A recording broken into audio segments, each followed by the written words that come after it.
ঢাকার দোহার উপজেলার বিলাসপুর গ্রামে ঘটে গেছে এক চাঞ্চল্যকর ঘটনা। রাতের আধারে ঘুমন্ত স্বামীর কেটে দিয়ে পালিয়ে গেছেন তার স্ত্রী। ঘটনার পর আহত ওই স্বামীর চিৎকারে প্রতিবেশী ও পরিবারের অন্য সদস্যরা ভুক্তভোগীকে অবস্থায় পড়ে থাকতে দেখতে পায়। পরে তাকে উদ্ধার করে হাসপাতালে নিয়ে যান তারা।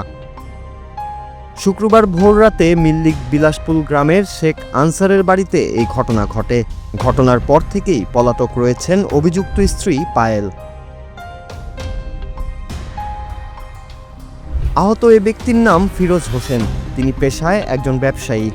জানা যায় প্রায় দেড় যুগ আগে বিলাসপুর এলাকার শেখ আনসারের পুত্র ফিরোজ হোসেনের সাথে জয়পাড়া খাড়াকান্দা গ্রামের পায়েলের বিয়ে হয়। তাদের সংসারে এক পুত্র এবং এক কন্যা সন্তান রয়েছে।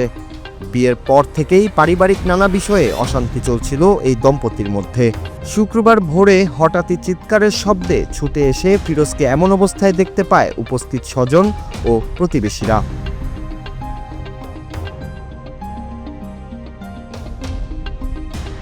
জানা যায় শুক্রবার ভোরে স্বামী ঘুমিয়ে থাকা অবস্থাতেই ব্লেড দিয়ে তার কেটে দেন স্ত্রী পায়েল। রমজান মাস হওয়ায় তখন সেহরির জন্য অনেকেই জেগেছিল। ফিরোজের আর্তনাদ শুনে প্রতিবেশীরা ছুটে আসলেও ততক্ষণে পায়েল পালিয়ে যান। এ সময় আহত ফিরোজকে উদ্ধার করে প্রথমে উপজেলা স্বাস্থ্য কেন্দ্রে নিয়ে যাওয়া হয়। অবস্থার অবনতি হওয়ায় তাকে ঢাকায় প্রেরণ করেন চিকিৎসকরা। বর্তমানে তিনি ঢাকার একটি হাসপাতালে চিকিৎসাধীন অবস্থায় রয়েছেন।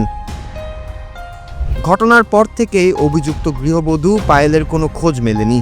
এ ব্যাপারে ওসি আবু বক্কর সিদ্দিক বলেন, এখন পর্যন্ত ভুক্তভোগীর পক্ষ থেকে কোনো অভিযোগ পাওয়া যায়নি। অভিযোগ পেলেই আইনানুগভাবেই ব্যবস্থা নেওয়া হবে বলেও জানিয়েছেন ওই কর্মকর্তা।